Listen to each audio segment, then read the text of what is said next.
தொடர்கிறது. தேவராஜுக்கு பிறகு அந்த சொத்தையெல்லாம் அனுபவிக்க வேண்டியவன் நான். இந்த தோப்பியாஸ்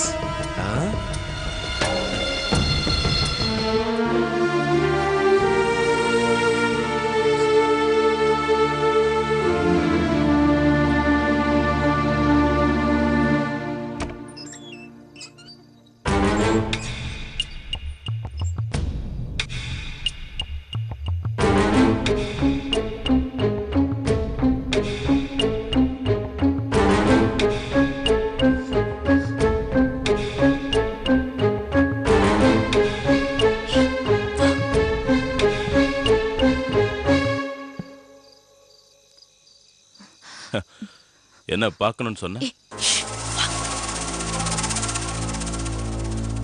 நாளைக்கு புது மதர் வராங்க.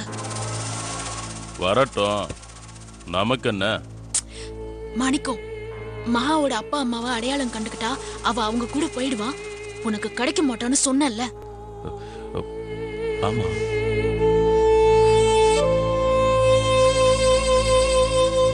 மகா உனக்கு கிடைக்கிறதுக்காக எதை வேணாலும் செய்வேன்னு சொன்னல. சொன்ன.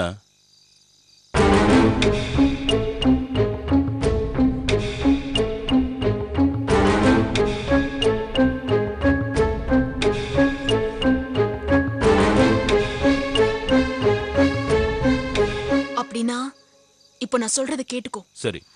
மகாவோட அப்பா அம்மா யாருங்கிற ஆதாரம் ஒரு பெட்டிக்குள்ள இருக்கு. அந்த பெட்டி மதர் ரூம்குள்ள இருக்கு. நாளைக்கு புது மதரும் வேளாங்கண்ணிக்கு போயிருந்த ஸ்டெல்லா சிஸ்டரும் வந்துட்டா அந்த பெட்டி மகா கைக்கு கிடைச்சிடும். அதுக்கப்புறம் ஆண்டவனே வந்தாலும் நீ நினைச்சது நடக்காது. இல்ல, நடக்கணும். எப்படியும் நடத்துவேன். குட். பழைய மதர் இறந்ததுக்கு அப்புறம் யாருமே அந்த ரூம்குள்ள போகல, போகவும் முடியாது. ஏன்? அந்த ரூம் சாவி மேரி சிஸ்டர் கிட்ட இருக்கு. அது வேணுமே. என்ன செய்யறதுக்கு? யாருக்கும் தெரியாம உள்ள போகணும். அந்த பெட்டி எடுத்துட்டு வந்து அழிக்கணும். அப்ப மாணிக்கம் தயாராயாச்சு. இனி சாவி. சரி மாணிக்கம், சரியா 11 மணிக்கு நீ மதர் ரூம திறக்கிற. அது திறந்துக்கும். அது எப்படி? மாணிக்கம், கோழிக்கறிய சாப்பிடு. அது எலசா முத்தினதான்னு கேட்காது. ஒரே ஒரு கண்டிஷன்,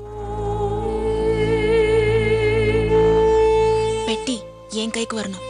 அது எதுக்கு? பெட்டியால தொல்லை எனக்கு தானே. இருந்தாலும் பெட்டி என் கைக்கு வரணும். என்ன மிரட்டுறியா? இல்லையே, ராத்திரி 11 மணிக்கு மதரோட ரூம் திறந்திருக்காது. அவ்வளவுதான். சரி, உன் கையிலே தரேன்.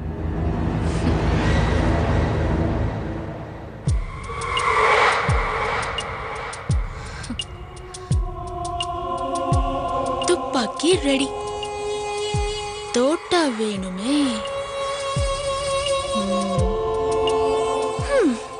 அப்பா அம்மாவை மீட் பண்ணதுக்கு சிஸ்டர் மேரிக்கு தேங்க்ஸ் சொல்லணும்.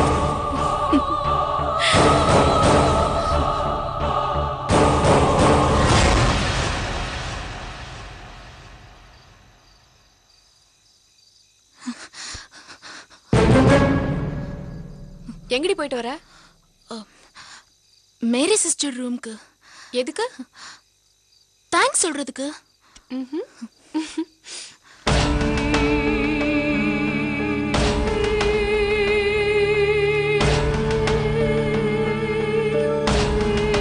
என்னடி என்னவோ போல ஆயிட்ட? இல்லையே, இந்த ஆர்ஃபனேஜ் விட்டு போறது நினைக்கும் போது எனக்கு என்னமோ போல இருக்கு. ஆமாடி,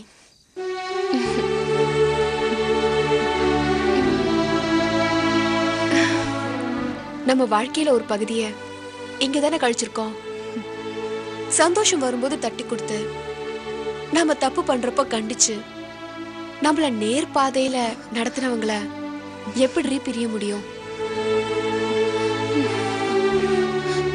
மகா, எனக்கு பசிக்குது. சாப்பாடு எடுத்துட்டு வந்து ஊட்டி விடுறியா? என்னடி இப்படி கேட்டுட்ட? இப்ப கொண்டு வரேன்.